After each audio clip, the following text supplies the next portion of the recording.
Happy Homebrew Wednesday. Grain to glass.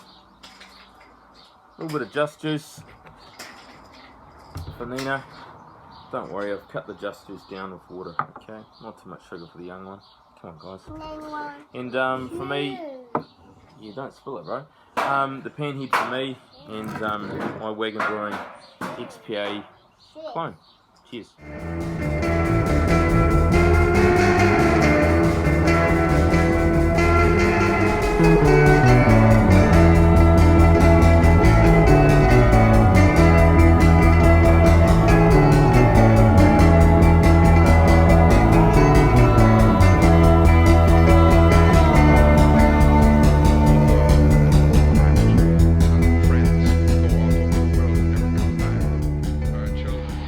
Grain to glass. This is the XPA from Wagon Brewing clone kit.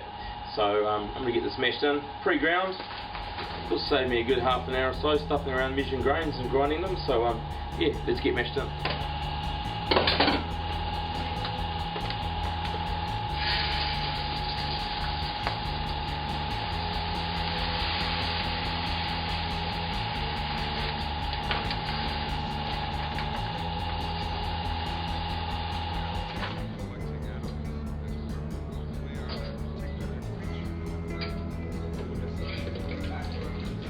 So that's filled to the brim. That HLT will just drain out a little bit of the water. Always a bit of a pain when you've overfilled something, but you know, what do you do? Don't fill it up too much.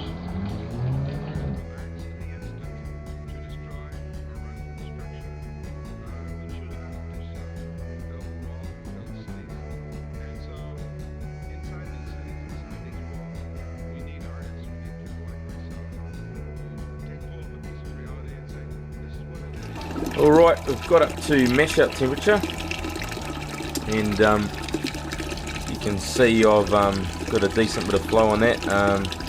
Taken off my elbow, but that coil's fully submerged, and here's our mash, which, as you can see, the grains are moving around, but they're just the loose ones on top, and this is really clear, this wort, so I'm pretty happy with that. So time to get her into the pot. So not a lot of sparge water left, and I'm running that into our mash tun.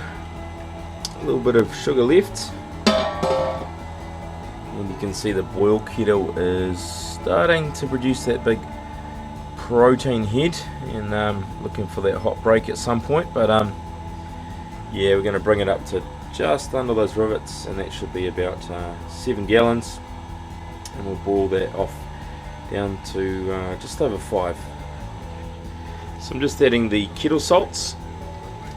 I have treated the mash water, and then this is obviously the sparge water.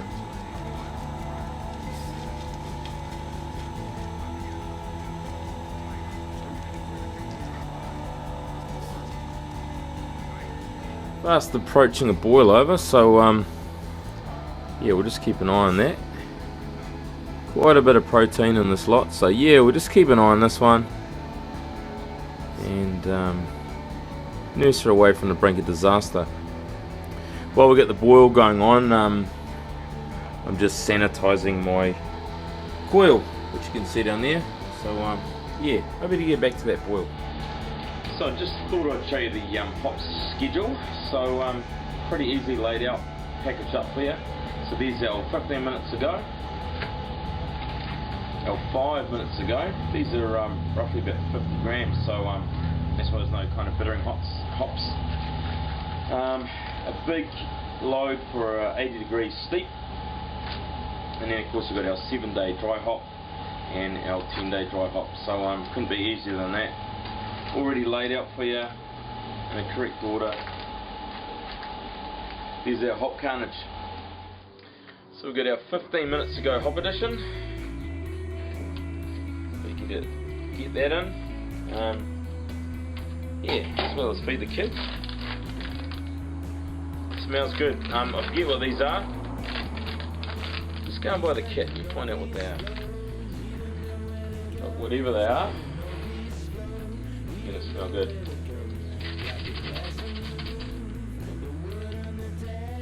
In goes our super moss, which is our findings. Another big pouch, 5-minute hops. Oh yeah. A lot of hops going into this, just the 15, the 5, and then the 80 degrees steep, but a lot going in at each interval. Alright, we've managed to drop that down about 75.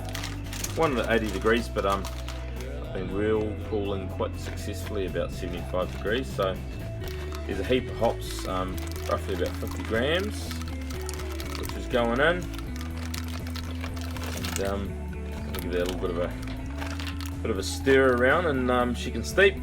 I'll leave that there for about 15-20 minutes, and then we'll continue chilling it down. So here's our whirlpool. I'm going to whirlpool for about half an hour. Try and get as much of the hop debris and bits and pieces into the centre. And I've had a bit of a play around with my pickup pipe, so hopefully I'll be able to drain it a little bit more liquid. So there she is, just aerating.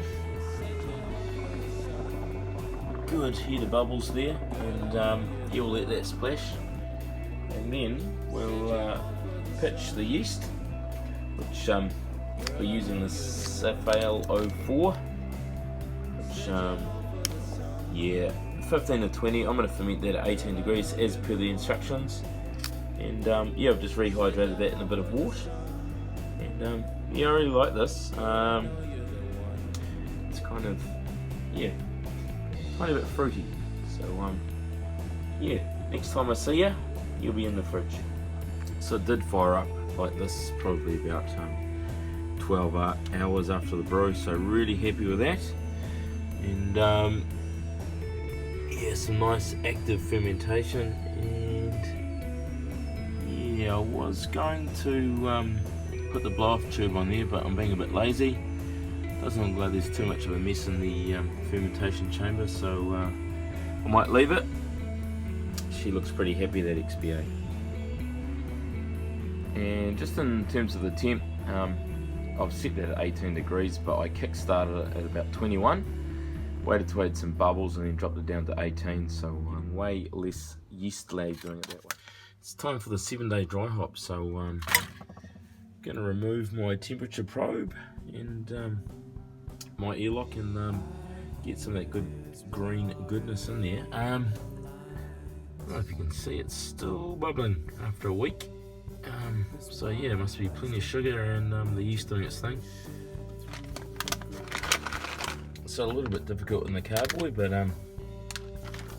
we'll take it nice and slow, and hopefully not offer too many to the fridge floor gods. So it's time for the 10-day dry hop of the XPA. So let's get at that in the carboy.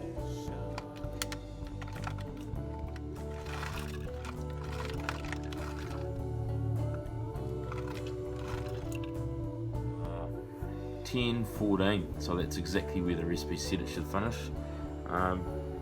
Not really picking that up, but that's amazing kind of fluoro yellow colour. So really looking forward to that. Tasting it anyway, and that aroma is magnificent. At the moment it's got like a powdered cordial smell, like some kind of off the chain tropical fruits, mango, peachy, stone fruit. Not a super lot of citrus, but just some juicy fruits there. So yeah, all right. There's a small child. There's 2 of them running around. So yeah, I'll try and get this done. Yeah, so poured up. Obviously that's the commercial version. It's a lot clearer. It's not holding a huge head. Here's my one. And yeah, definitely a good bit of body here. As far as I know, these are ale and lager malt base, 50-50 of each, probably about 2.5 kilos of each. So it's going to be a lot cleaner. It's almost kind of reminiscent of a lager, and nice and crisp and clean. Some really nice carbonation on both of them. So it's going for a sniff on the commercial one. Straight away get some huge hops on. I mean, all of you guys know that Panhead do a good beer. It's got that similar aroma that all Panhead beers do. You know, it's that dankness and just really crisp hop aroma. Excuse the noise, I think it's a stray bath toy that's going off. Chico the Hippo. Anyway, I digress. This has come out of my keys. It's been on tap for probably about a month now. Yeah, the only fault I can find so far is the fining's been so great, and I know that Wagon's changed to Irish moss, which I normally use anyway, and that should help with the clarity.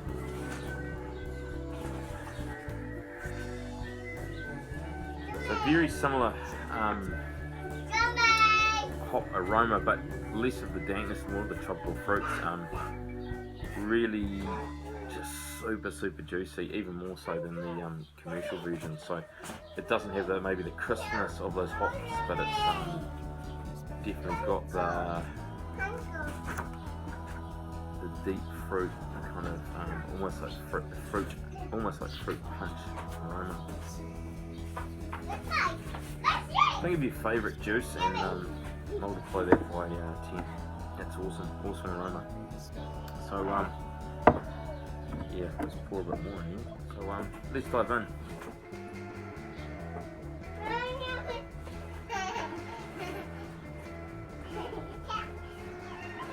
Super crisp, super clean. Yeah, it's a beautiful hybrid, that lager and ale malt base. Super light and crisp, as opposed to, say, the supercharger was a little bit heavier.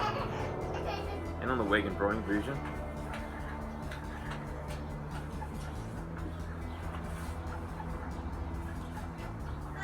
really good body there. Not quite as crisp, but as I say, it's super juicy. That aroma carries through on the body.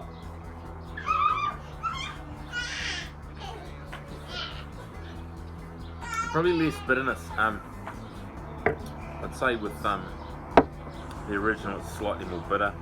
I know on the hopping additions, as you will have seen, there was a lot of basically no bittering additions, just the aroma additions and flavour additions. So that's where it's getting that awesome juicy aroma and taste. So anyway, it's not quite the same, but pretty damn close. And that's the beauty of home brewing, is trying to emulate a style. I would say these are pretty close, except for the things that I mentioned. So yeah, cheers. If you haven't had a go at maybe just someone who makes their own recipes, and if you're in New Zealand, have a go with a Wagon kit, because I reckon it will save you a minimum of about an hour and a half prep time. So it's something you can get during the week and then just bang it out on a Saturday or Sunday morning if you get the chance. So yeah, cheers. Thanks a lot. Hope you enjoyed the video, and I'll catch you next Wednesday.